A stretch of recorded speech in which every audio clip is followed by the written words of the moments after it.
Good evening. It's Wednesday, the 2nd of December, 2020.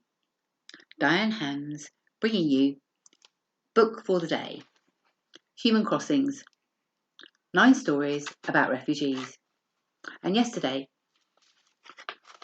I was reading to you from the second story in the book, 1 + 1 = 1, written by Brigitte Deneck. And this is where we left it yesterday. They strode with their chests wide open, ready to jump into the unknown. Standing on the sand, they looked beyond the blurred horizon where England lay, and repeated in an impatient tone, "When are we going to cross? When are we going to cross?" The soft breath of the sea kept flowing back and forth. They returned inland, spreading over the beaches, dunes and wasteland. Wahid and Ahad stayed together. Wahid was 14 and Ahad 16. Wahid meant the one, a name for Allah, and Ahad meant the one as well. Ahad had been in Calais longer. It was natural for him to help a fellow Afghan find his way, Ahad told Wahid, with the hope to cross through the tunnel. England. Repeatedly, they came back after pepper spray forced them to leave the corner where they were hiding. But Ahad had a new idea for tonight. Wahid's excitement grew. He thought of London. His brother Maktar looked so happy in the picture of London Bridge. Everything would be over soon. Meet near the roundabout, 9 o'clock, okay? And Ahad, he wanted to get something from the town and went one way. Wahid went the other way and reached the caravan. This was part of the complex around the Auberge des Migrants, a large warehouse where clothes were being sorted, a kitchen recently extended where volunteers were chopping vegetables for the evening meal to distribute to some spots around the town, a van for public relations and information, another colourful van labelled school, and one caravan as an office. The office was managed by a British volunteer called Rachel. She waved to him. "I have a message from your mother. She wants you to call." "Okay, I'm coming."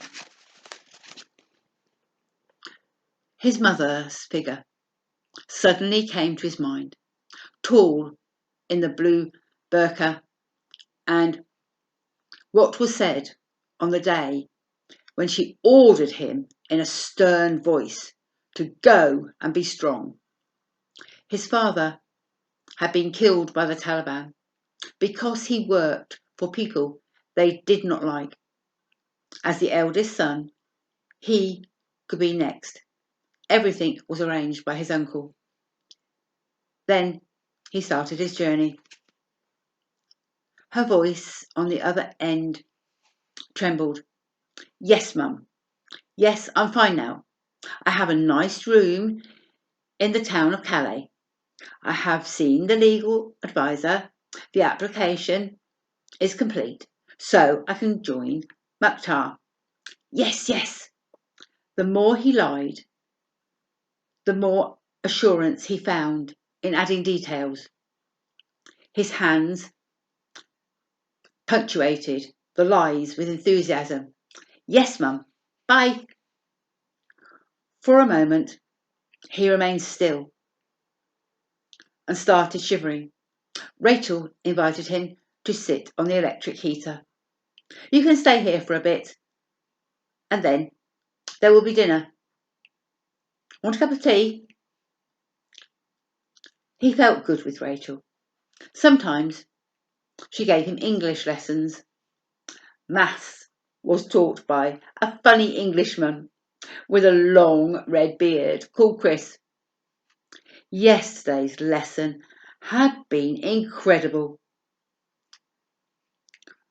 Wahid had learnt about mathematical paradoxes. What a laugh! Then he made up a problem claiming that 1 plus 1 equals 1. Nobody could figure it out. He said, one flame added to one flame is one flame.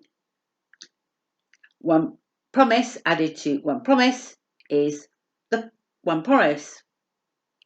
He left them to think, giggling, as it were the best joke he had produced in his whole life. Next, he was going to move his sleeping bag, which he had left a bit too exposed in the woods. Not many trees in these woods. He walked for about 20 minutes to the side of the road, then turned right and past some meagre bushes and bare trees. He left the path to enter a more sheltered area. 2 men had lit a fire. He stopped a minute. They signalled something had happened, pointing in different directions. Wahid came closer and then raised his head. He smelt the air, ran and turned, holding his sleeping bag with his foot, throwing it away from him again and again. He kicked it and finally left it behind. Tear gas. Now it was impossible to use the sleeping bag. This was too much. He walked back, his head bent, mumbling and swearing. Anyway, he was crossing today. At 9 o'clock, Wahid stood near the roundabout and his friend appeared. Ahad took the lead, walking fast on the right side of the motorway. And that's where we're going to be leaving it for today. To learn more about what happened to these 2 young men, join me tomorrow. Diane Hans, reading from Human Crossings. And Human Crossings can be found on Amazon and also on our Facebook page. Until tomorrow, goodbye.